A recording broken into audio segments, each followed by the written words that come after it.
Hello children, today we are going to start with second part of chapter tissue, that is animal tissue. For first part, if you want to see plant tissue, you can go to my previous video, link is given in the description box. What are animal tissues? Animal tissues are those which are part of living beings. These are of four types: epithelial tissue, muscle tissue, connective tissue, and nervous tissue. They are having further different types which we will discuss one by one. First is epithelial tissue. Epithelial tissues are protective tissue of animal bodies. They are tightly packed and cover most of the organs and cavities present in our body. They are present on skin, they are present in inner linings of our mouth, they are present in inner lining of stomach, they are present in kidney tubules, they are present in your stomach, and they are working for the absorption of food, right? So they are having single layer of cells, blood vessels are absent in them, they covers most of the organs, they are present on your skin, they are present in lining of mouth, lining of blood vessels, kidney tubules are also made up of these tissues. They help in absorption of water and nutrients. It helps in elimination of waste product. जब आप digestive system पढ़ते हैं तो उसमें आप पढ़ते हैं ना, villi are present in the inner lining of stomach, in the small intestine, they help in digestion of food, right? So all those are having epithelial tissues which helps in absorption of water and nutrients. We have different types of epithelial tissue: squamous epithelial, cuboidal epithelial, columnar, glandular, and ciliated epithelial tissues. These are given here. They are present in different parts of our body. We will discuss them one by one. First is squamous epithelial tissue. Squamous means which is having very flat, thin structure. They are just like interlocking वाली tiles होती है ना, आपस में जिनको bond कर देते हैं, ठीक है, तो वैसे ही फिक्स हो जाती हैं, उस तरह का कुछ अरेंजमेंट होता है इसमें, ठीक है। इसमें पॉलीगन टाइप स्ट्रक्चर होती है जिनको आपस में फिक्स किया होता है, ठीक है। जैसे फ्लोर के ऊपर टाइल्स को फिक्स कर देते हैं, उसी तरह से इसके सेल्स को फिक्स किया होता है। Place of occurrence: they are found in inner lining of nose, they are present in pericardial cavity, they are present in blood vessels, they are present in alveoli of lungs. In lungs we are having balloon like structures, they are called alveoli. When we are breathing in तो उनके अंदर हवा भर जाती है, ठीक है। when you are breathing out तो उनमें से हवा बाहर निकल जाती है, तो वो contraction relaxation जो continuously lungs में चलती रहती है, that is because of this. Then their functions: they protect the underlying parts of our body from mechanical injuries. Like आपकी बॉडी के ऊपर कुछ चोट लग जाती है तो जो इनर टिश्यूज हैं उनको प्रोटेक्ट करने का काम करता है ये, और आपकी बॉडी के अंदर कोई जर्म एंटर ना करें, किसी तरह के इन्फेक्शन अंदर ना जाए, उसको भी प्रिवेंट करता है। और आपकी बॉडी के अंदर जो ऑर्गन्स हैं, they should not dry up, ठीक है, उनकी डेसिकेशन ना हो, उसे भी प्रिवेंट करता है। and also it allows some gases to pass through it, means it is selectively permeable. It allows selective entry of different gases to pass through it. Then you have cuboidal epithelial tissues. Cuboidal क्यों बोलते हैं? Cube like structures हैं, ठीक है, cube like structures हैं which are joined together. They are equal in height and width, that's why they are called cubes, ठीक है। इनके जो cells हैं, they are square type structures and इनको आपस में join किया हुआ है and they are making this type of structure. They are present in kidney tubules, they are present in salivary glands, जहां से saliva secrete होता है, which helps in digestion of food. Then their functions are to provide mechanical support to the organs. Gastric juices जो हैं इसमें से release होते हैं, it helps in absorption and excretion. Then you have columnar epithelial tissue, column, pillar like, ठीक है, खंबे जैसा स्ट्रक्चर होता है जिनका, they are called columnar epithelial tissues. They are pillar like structure and they are joined together. Their place of occurrence is they are found in inner lining of stomach, they are found in gallbladder, bile duct, small intestine, oviduct. All these are having columnar type structure present in them, and their major function is secretion and absorption. They helps in absorption of food.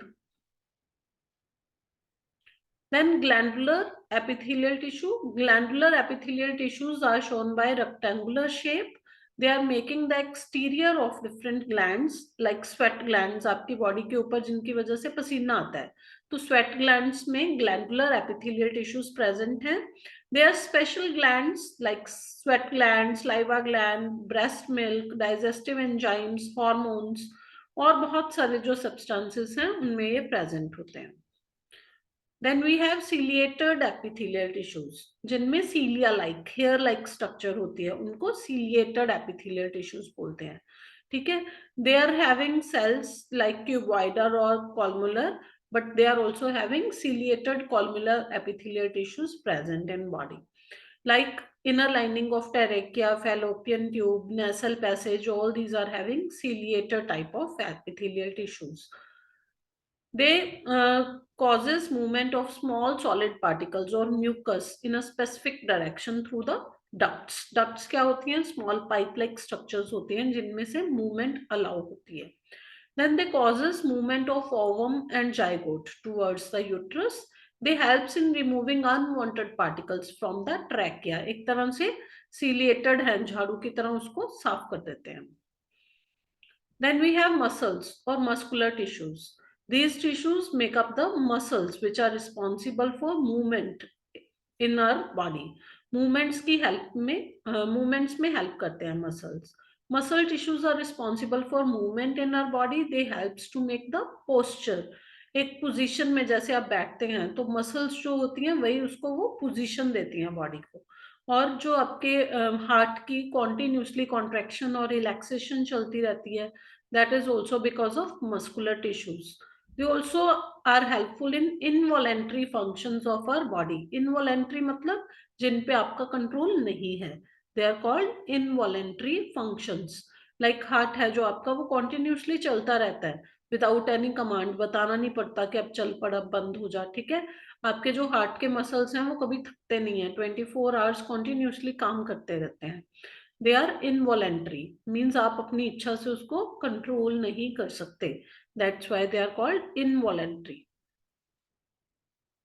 Then we have types of muscular tissue: striated, smooth, and cardiac muscles. These are shown here. Smooth muscles, cardiac muscles जो आपके heart के साथ attached हैं. ठीक है, then we have smooth muscles, cardiac muscles, and striated muscles. Striated means इस तरह से striated structure है इसकी. Striated muscles are found in our limbs. Limbs मतलब आपके हाथ और पैर. ठीक है, जिनको आप अपनी इच्छा से कंट्रोल कर सकते हो. They are coming in voluntary functions. आप अपने अकॉर्डिंगली अपने हाथ और पैर चलाते हो. That's why they are called involuntary, voluntary muscles. Voluntary मतलब अपनी कॉन्शियस विल के अकॉर्डिंगली, जहां आप मूव करना चाहते हैं कर सकते हैं, किसी चीज को पकड़ना चाहते हैं तो पकड़ सकते हैं. That's why they are called voluntary muscles. आपके हाथों और पैरों के मसल्स, लिम्स के जो मसल्स हैं, they are striated muscles. Striated muscles are attached to bones. That's why they are making skeletal. आपकी बॉडी का जो ढांचा है, हड्डियों का ढांचा, उसके साथ ये अटैच्ड है. These muscles are long, cylindrical, unbranched, and multinucleated. Multinucleated मतलब they are attached with many nucleuses. ठीक है, that's why they are called multinucleated. Striated muscles under the microscope show alternate light and dark bands. That's why they are called striated. Striated मतलब उसमें light dark इस तरह से alternate bands आ जाएंगे. And their major function is for body movement, like different processes जो हैं, respiration है, locomotion मतलब एक जगह से दूसरी जगह move करके जाना, और body को एक posture, एक position देना. That's also done by striated muscles. Then comes smooth muscles. Smooth muscles are also called involuntary muscles, जिनको आप अपनी body के accordingly मूव, अपनी पोजीशन जो है अपनी मर्जी से चेंज नहीं कर सकते. They are called involuntary. These muscles are found in iris of eye, in uterus, in bronchi of lungs. These cells constitute smooth muscle cells, which are long, pointed ends, जिनको आप spindle shape बोल देते हो. They are uninucleated, मतलब एक single nucleus के साथ वो जुड़े होते हैं. ठीक है. Their functions are involuntary, मतलब इनको आप अपनी मर्जी से कंट्रोल नहीं कर सकते. Like movement of food in alimentary canal. ठीक है. आपने आज खाना खा लिया, कल मम्मी ने कहीं बाहर जाना है, तो आपने ये बोल दिया कि बॉडी को कमांड दे दो कि 2 दिन खाना डाइजेस्ट नहीं करना भाई, 2 दिन मिलने वाला नहीं है, तो क्या बॉडी मान लेगी? नहीं मानेगी ना. तो वो क्या है? It is involuntary. बॉडी को कहो ना कहो, उसने डाइजेस्ट कर देना है और बता देना है कि दोबारा भूख लग रही है. Then contraction and relaxation of blood vessels. Then function of iris of eye. It also plays important role in uterus and bronchi of lungs. Then comes cardiac muscles. Cardiac muscles involuntary हैं. ठीक है. Heart के जो sales हैं, they are working 24 hours. 24/7 they are working. वो कभी थकते नहीं है, कभी उनको रेस्ट नहीं चाहिए. ठीक है. Cardiac muscles perform rhythmic contraction and relaxation throughout the life. Cardiac muscles are cylindrical, uninucleated, and branched. Cardiac muscles have stripes of light and dark bands. जैसे स्टेरेटेड में होती हैं, वैसे ही कार्डिक मसल्स में भी लाइट डार्क बैंड्स होते हैं. And they are involuntary actions. Means ये 24 आवर्स आपकी बिना किसी कमांड के काम करते हैं. Then comes connective tissues. Connective मतलब वर्ड से क्लियर है, जो आपस में जोड़ने का काम करता है. ठीक है. ये बॉन्स को बॉन्स के साथ, बॉन्स को मसल्स के साथ, डिफरेंट पार्ट्स को ज्वाइन कर सकते हैं. They are coming in connective tissues. 3 components present होते हैं इनमें: intercellular medium, connective tissue cell and fibres. Cells of connective tissues are loosely spaced और उनके बीच में जेली लाइक मटेरियल, फ्लूइड जो है वो फिल्ड होता है. फंक्शंस कनेक्टिव टिश्यूज के: connective tissues binds different tissues together. ये आपकी बॉडी के डिफरेंट पार्ट्स को सपोर्ट करते हैं. ट्रांसपोर्टेशन में हेल्प करते हैं. एक जगह से दूसरी जगह कोई मटेरियल मूव करना है तो कौन मूव करेगा? कनेक्टिव टिश्यू मूव करेगा. जैसे आपकी बॉडी में ब्लड एक तरह का कनेक्टिव टिश्यू है, तो ब्लड क्या करता है? ऑक्सीजन को, आपने नोज से ऑक्सीजन ली तो पूरी बॉडी में सर्कुलेट करता है. ऑक्सीजन को ब्लड के साथ मिक्स करके ऑक्सी हीमोग्लोबिन बनता है, जो पूरी बॉडी को ऑक्सीजन ट्रांसपोर्ट करता है. फिर बॉडी से वापस कार्बन डाइऑक्साइड कलेक्ट करता है, वो वापस ट्रांसफर करता है. ठीक है. तो नोज के थ्रू फिर से बाहर निकलती है. सारा जो प्रोसेस है बॉडी में ऑक्सीजन कार्बन डाइऑक्साइड का मूवमेंट, वो ब्लड के थ्रू हो रहा है. ठीक है. तो ब्लड क्या है? कनेक्टिव टिश्यू है. ब्लड आपकी बॉडी के टेम्परेचर को भी मेंटेन करने में हेल्प करता है. ऐसे तो नहीं होता कि बॉडी के सिर के ऊपर का टेम्परेचर ज्यादा है, नीचे का कम है. एक जैसा जो टेम्परेचर है उसको मेंटेन करता है. बॉडी में जो सारा वेस्ट होता है उसको एक्सक्रीटरी ऑर्गन्स तक पहुंचाता है. तो ये सारा काम कौन करता है? कनेक्टिव टिश्यू है, ब्लड, वो करता है. ठीक है. It also helps in repairing of tissues. Some connective tissues also acts as insulators. Insulation का भी काम करते हैं. We have different types of connective tissues. Connective tissues proper, supportive tissue, dense regular connective tissue, skeletal tissue, fluid connective tissue. We'll discuss them one by one. First is connective tissue proper. Connective tissue proper contains collagen fiber, elastin fiber, and reticular fiber. Types of connective tissue proper are areolar connective tissue and adipose connective tissue. Areolar मतलब जिनमें air spaces होते हैं, gaps होते हैं, ये loosely packed हैं. ठीक है.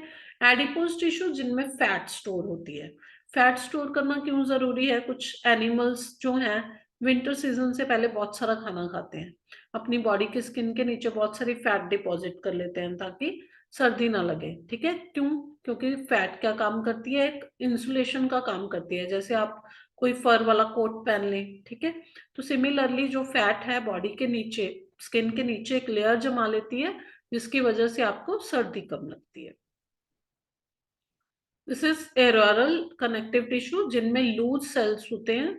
They are present between skin and muscles. They are located around the blood vessels and nerves in bone marrow. In bone marrow also we are having loose cells. Functions of arterial tissues, they helps in supporting and packaging of tissues. They fills the space inside the organs. It supports internal organs. It helps in repairing of different tissues. Then you have adipose. Adipose is located just below the skin and between the internal organs. Adipose tissues का major काम क्या है? दे helps in storing, they helps in hormone production. आपकी body के internal organs के आसपास जो fat deposit है वो इंटरनल ऑर्गन्स को किसी जर्क से, किसी शॉक से बचाती है. ठीक है. And it also helps to store the fat, जिसकी वजह से एडिपोज टिश्यूज जो हैं वो एक इंसुलेटर का काम करते हैं बॉडी में. Then we have supporting or skeletal connective tissue. Supportive or skeletal connective tissue जो हैं, they are present in vertebrates. In vertebrates body they are present. Vertebrates जिनमें रीढ़ की हड्डी होती है, ठीक है, they are vertebrates. They are supportive tissue. They are having cartilage and bones. Cartilage क्या है? They are connective tissues which are widely spaced. They contain matrix called chondrin. Chondrin जो है वो प्रोटीन और शुगर से बना होता है. It is present in our nose, ear, trachea and larynx. It provides smoothness to the bone surface. जहां पे bones के joints होते हैं उनको smoothness provide करता है. Bonds क्या हैं? They are strongest non-flexible connective tissue. They are porous. They are made up of calcium, phosphorus, right? तो बॉडी में कैल्शियम फॉस्फोरस की डेफिशिएंसी हो जाए तो बॉन्ड्स वीक हो जाती हैं. इट इज मिनरलाइज्ड, मिनरल्स हैं इसमें, हार्ड है, रिजिड है. ये बनी किसकी है? प्रोटीन की बनी है और सॉल्ट्स की बनी है, कैल्शियम और फॉस्फोरस के. Functions of bonds, they provide a framework. Body को एक फ्रेमवर्क देते हैं जिससे सपोर्ट मिलती है बॉडी को. मतलब जो आपकी हड्डियों का ढांचा है वो सारा स्केलेटल बनाता है. Then we have dense regular connective tissue. They are fibrous connective tissue. They are densely packed, closely packed structure है, ठीक है, जिसमें tendons और ligaments आ जाएंगे. Tendons क्या हैं? They are type of connective tissue which connects bone to other bone. Bones को bones के साथ जो join करते हैं वो ligaments हैं. Ligaments में strength होती है, ठीक है, थोड़ा मैट्रिक्स होता है, और अगर बहुत ज्यादा खिंच जाए तो स्प्रेन आ जाती है, मोच आ जाती है ना. तो वो स्प्रेन किसकी वजह से आती है? लिगामेंट्स की ओवर स्ट्रेचिंग की वजह से. Then we have fluid connective tissue. Fluid word से क्लियर है. Fluid means which can flow. ठीक है. Blood and lymph, they are called fluid connective tissue, जो different parts को आपस में join करने का काम करते हैं. They works as intercellular matrix. Different cells के बीच में जो खाली जगह है उसको fill करते हैं ये. First is blood. ब्लड जो है वो डिफरेंट पार्ट्स को कनेक्ट करता है, जैसे पहले डिस्कस किया है. ये न्यूट्रिएंट्स को, जो आप खाना खाते हो उसको, गैसेस को, कार्बन डाइऑक्साइड, ऑक्सीजन, हार्मोन्स को, जो डक्टलेस ग्लैंड, डक्ट्स सारे सिक्रीट करते हैं उनको, और विटामिन्स को बॉडी के एक पार्ट से दूसरे पार्ट तक पहुंचाने का काम करता है. सारे वेस्ट को कलेक्ट करके एक्सक्रीटरी ऑर्गन्स तक पहुंचाता है. बॉडी के टेम्परेचर को कंट्रोल करता है, ठीक है. ऑक्सीजन को डिफरेंट पार्ट्स तक पहुंचाना और कार्बन डाइऑक्साइड को कलेक्ट करके रिमूव करना, इस सारे काम को ब्लड करता है. Blood cell contain 4 major components: plasma, RBC, red blood cell, WBC, white blood cell, and platelets. Plasma क्या है? It is defined as extracellular and liquid portion of blood which is transparent और pale yellow होता है, ठीक है. straw colors भी होता है इसका, जैसे ड्राई ग्रास होता है ना, उस तरह का इसका कलर हो सकता है, ठीक है. It is mainly composed of clotting factor and other protein molecule. Overall plasma में 50 to 55% total जो blood का volume होता है वो रहता है. Then you have RBCs.